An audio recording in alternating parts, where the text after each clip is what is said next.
Happy Monday, Kings and Queens. It's been a while since we've had a live lesson.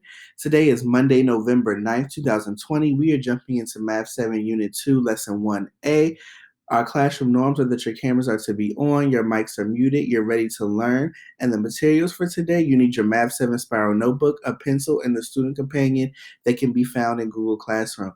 This is the brand new start of the second quarter. So ladies and gentlemen, we want to make sure that we start off strong. So let's make sure that we go on Google Classroom, get our student companion. That way we can get credit for today's lesson.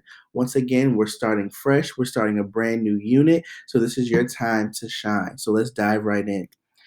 So we're going to start talking about operations with rational numbers. And this is day one of interpreting negative numbers. So our standard for today is going to be 7.ns.1. Our objectives are students will interpret sign numbers in the context of temperature and elevation, order rational numbers and justify the comparisons.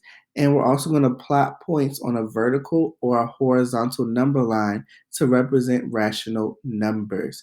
So our mathematical practices for today are MP2 and MP7, which are reason abstractly and quantitatively, and to look for and make use of structure. As always, we want to make sure that we're ready to take notes and work collaboratively. So we're going to pause the video here so that you can copy the standard and the objectives into your notes.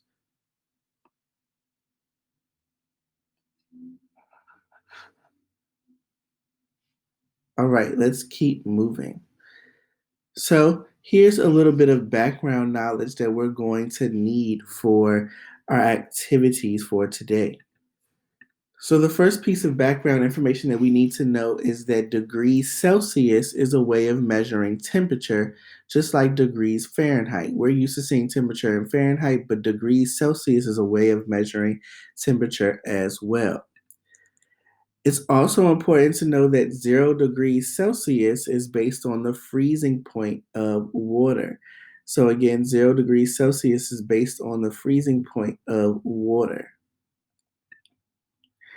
And 0 degrees Fahrenheit is based on the freezing point of salt water. So again, 0 degrees Fahrenheit is based on the freezing point of salt water. So let's jump into our engagement activity. Your engagement activity can be found in your student companion. So at this time, we want to make sure that we have this open. And it says, here is a weather thermometer. And it says 3 numbers have been left off. Now, the questions on the student companion ask us to click on the thermometer to write the missing numbers in the boxes and what temperature does the thermometer show. So again, what numbers go in these boxes? So in your student companion, you should be able to type in those boxes, and then what temperature does the thermometer show? I'm going to give you guys 3 minutes of quick think time, and then also to complete these 2 questions in your student companions, and then we'll come back to share out as a group. All right, so hopefully you noticed that the thermometer was going in increments of 5. So in the first box that you see here that's underneath 30 degrees, the number that should have gone in that box was 25. Then the second box you should have noticed it's under 15 degrees. That should have been 10 degrees Celsius. And then our third box on this thermometer should have been negative 5 degrees Celsius. Once again, negative 5 degrees Celsius. The second question says, what temperature does the thermometer show? Well, if you notice, our thermometer is colored a little bit close to 0 degrees, but it's not right at that midpoint that we already filled out. So if you had something around negative 2 degrees, that was a perfect estimation of what the temperature is on the thermometer. So let's look at our goals for today. Our goals for today are that we can compare rational numbers, and we also want to use rational numbers to describe temperature elevation. Okay? So we're going to start talking about fractions of a degree, and we're going to answer these questions in your student companion. So once again, these questions are underneath the engagement activity that says fractions of a degree, and we're answering these questions in your student companion. So we're going to talk about this as a whole group. The first question specifically asks us, what is the temperature on each thermometer? So in the chat, I want you guys to tell us based off of these thermometers, and these tick marks will help you figure out what the degrees are. What are the degrees of the thermometers for each one? Let's go ahead and take 30 seconds. Put your answers into the chat for numbers 1, 2, 3, and 4.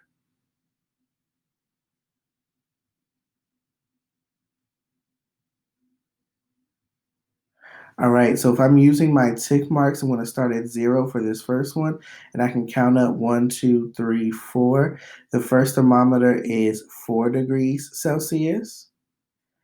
Again, using my tick marks, I'm going below to figure it out. Starting at 0, I'm going to go down 1, 2, and it starts at 3. So it's at negative 3 degrees for my second one. For my third thermometer, it's about halfway between the two numbers. So we're going to say that this is 5.5 degrees Celsius.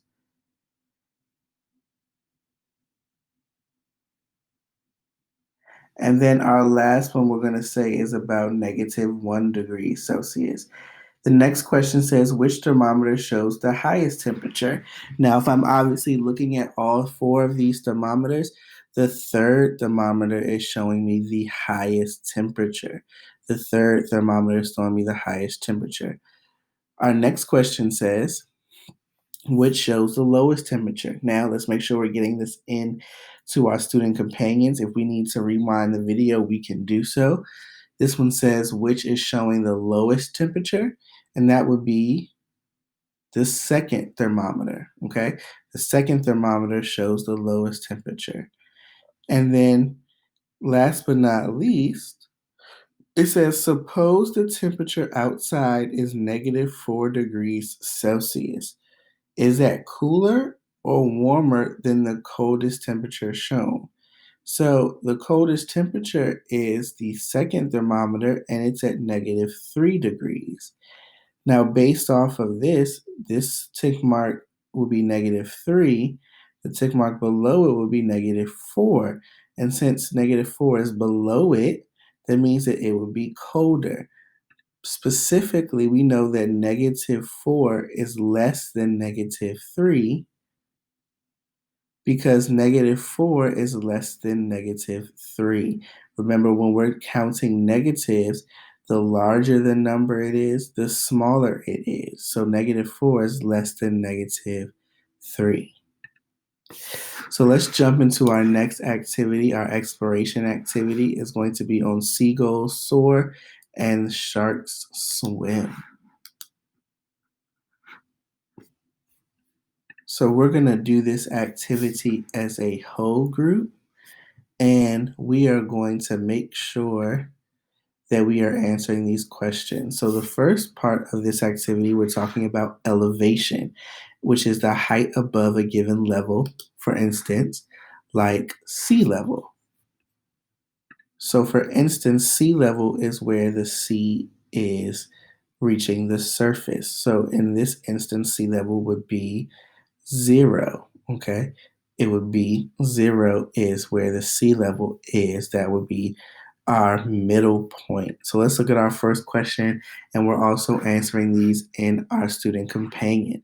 It says, how far above sea level is each animal? And measure to their eye level, okay? So we're going to measure to their eye level. So let's start with the seagull. We're going to start with the little seagull bird up at the top. In the chat, guys, go ahead and put what is the sea level, how far above or below sea level is the seagull? Okay, we can go ahead and put that in the chat. Okay, great. So the bird, our seagull that's at the top, you should have noticed that it is at 10 meters above sea level, okay, because our vertical position is measured in meters, so it's at 10 meters. So let's put that into our student companion for number one. In addition to that, it says for each animal. So now let's look at our dolphin. We're going to measure it at eye level. Remember, we're going to measure it at eye level. And where's the dolphin? You're going to have to kind of approximate. So let's put that in the chat. Okay, our dolphin is at about 3 meters. Our dolphin is at about 3 meters because it's between 0 and 5. Now let's go down to the octopus. Okay, the octopus is at negative 10 meters down at the bottom. Negative 10 meters is where our octopus is. Okay, let's go to our shark. Our shark is our next animal that we want to talk about. The shark is at about negative 3 meters, because again, that's between 0 and -5, but it's closer to -5, so we're going to say -3 meters. Let's talk about our fish. Our fish is down here where I'm circling. Our fish is at about -7 meters. And then last but not least, our penguin. Put that in the chat. Our penguin is where? Our penguin is at 0 meters, which is sea level. Okay. Now let's jump to number two. Number two is also in our student companion. It says the vertical distance of a new dolphin from the dolphin in the picture. So remember, our dolphin was at 3 meters. Okay, so the vertical distance of a new dolphin from the dolphin in the picture is 3 meters. What is its distance from the surface of the ocean? So I want you guys to think about the vertical distance of a new dolphin from the dolphin in the picture is 3 meters. So what is the distance from the surface of the ocean? So your answer would be either 0 meters or 6 meters. The reason being is because depending on whether the new dolphin is 3 meters above, so remember, this is my starting dolphin, it was at 3 meters. If the new dolphin is 3 meters above it, it would be at 6. Or if it's 3 meters below it, because we said this dolphin was at 3, it will land on 0. So depending on whether the new dolphin is 3 meters above or below the dolphin in the picture, that depends on my answer. So it will either be 0 meters or 6 meters. So let's make sure that we can copy down this explanation into our student companions, because we want to make sure that we capture all of that to get credit for today's lesson. All right, let's go ahead and go to number 3. It says a Mobula ray is 3 meters above the surface of the ocean. How does its distance from the surface of the ocean compare to the vertical distance from the eyes of the jumping dolphin? So if I think about the dolphin and the Mobula ray is 0 meters above the dolphin because the dolphin is also at 3 meters, right? So they're at the same level, okay? What about if I'm comparing it to the flying seagull? Well, the seagull is way up here at 10 meters. So that means that the Mobula ray is 7 meters below the seagull. So for the flying seagull, the Mobula ray is 7 meters below it. Remember, we're putting this in our student companions. And lastly, the Mobula ray is 13 meters above the octopus because the octopus is at -10 and the Mobula ray is 3 meters above. So we have to count from 0 to 3 and then also the -10 below sea level. All right.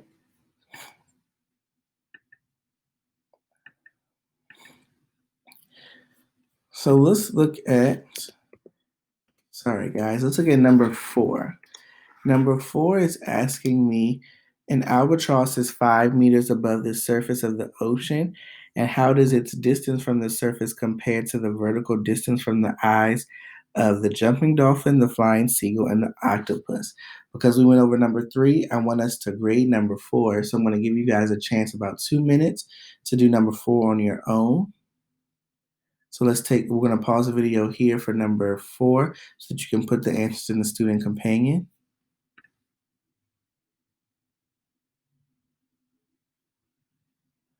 Okay, so the albatross is 2 meters above the dolphin. It's 5 meters below the seagull and 15 meters above the octopus. Now let's look at number 5. Number 5 says a clownfish is 2 meters below the surface of the ocean. And how does its distance from the surface compare to the vertical distance from the eyes of the jumping dolphin, the flying seagull, and the octopus? So this one is 2 meters below the surface. So how does it compare? Okay, we'll give you another minute for you guys to answer number 5 in your student companion. So we'll pause here.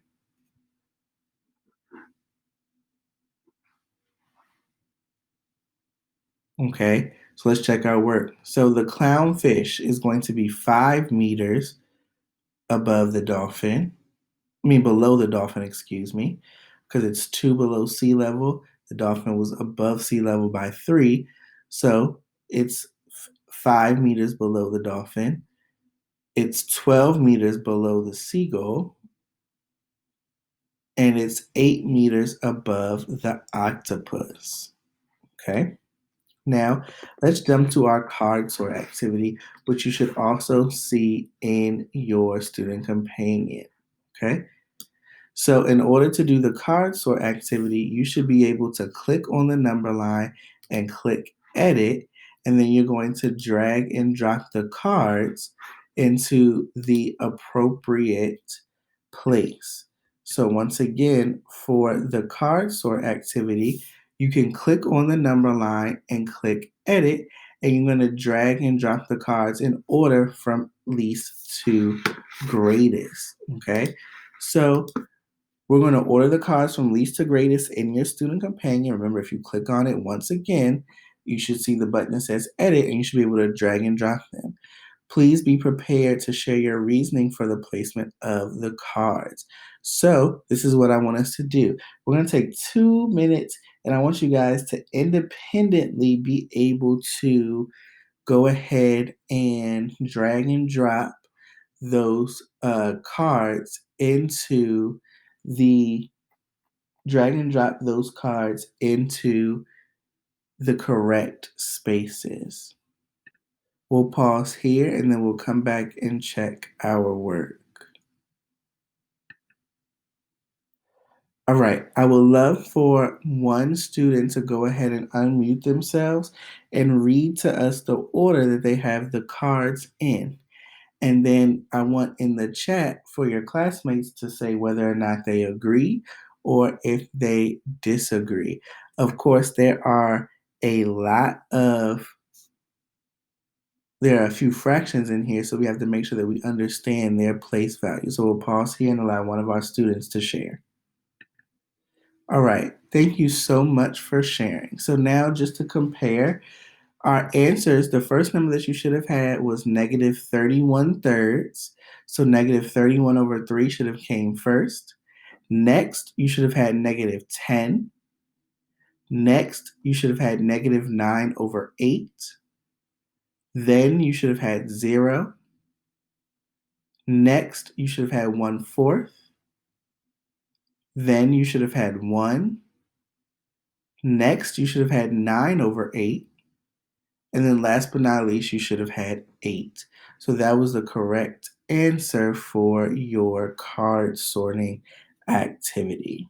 Okay, so let's go ahead and skip ahead a little bit because I want this to get to our notes portion, and we want to make sure that we copy this down into our notes.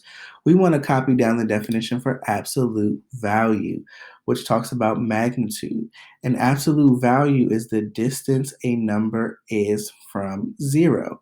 So the absolute value of negative 5 is 5, because it's only 5 units away from zero. So if I count the spaces away from zero on a number line, even though the number is negative, it's still 5 spaces away from zero. The absolute value of 5 is also 5 because it also is 5 spaces away from zero. And that can be noted when we put the absolute value bars. -5 is equal to 5, and the absolute value of 5 is also equal to 5. So I'm going to pause the video here so that you can copy down these definitions into your notes.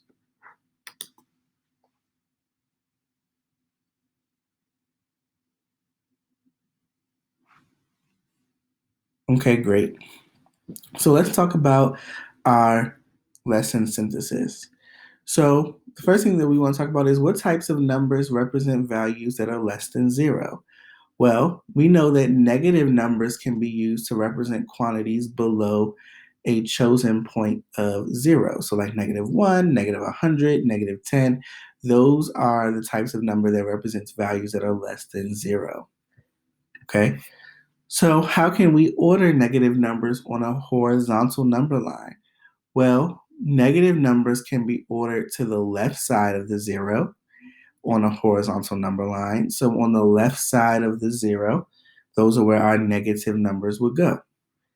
And then how can you describe how far a value is from zero? Well, we just talked about absolute value or magnitude describes how far away from zero a value is.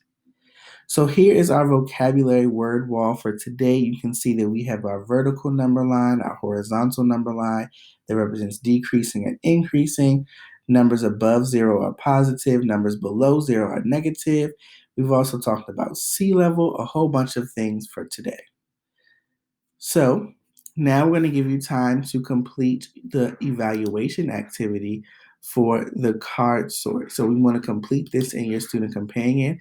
So I want you guys to do numbers 1, 2, and 3.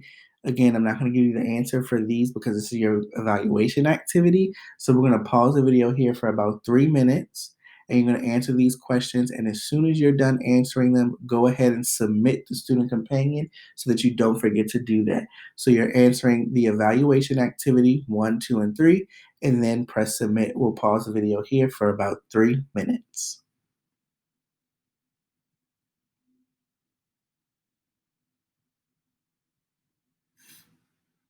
All right. Thank you so much, guys, for submitting your student companion and answering those questions. So our goals for today were that we can compare rational numbers and that we can use rational numbers to describe the temperature and elevation. So our mission for today is officially accomplished. So we can go ahead and drop the mic. And that we've already kind of recapped our lesson for today. You do not have an independent activity for today. We just want to make sure that you guys submitted your student companion. Also, make sure that you go and check your first quarter grade.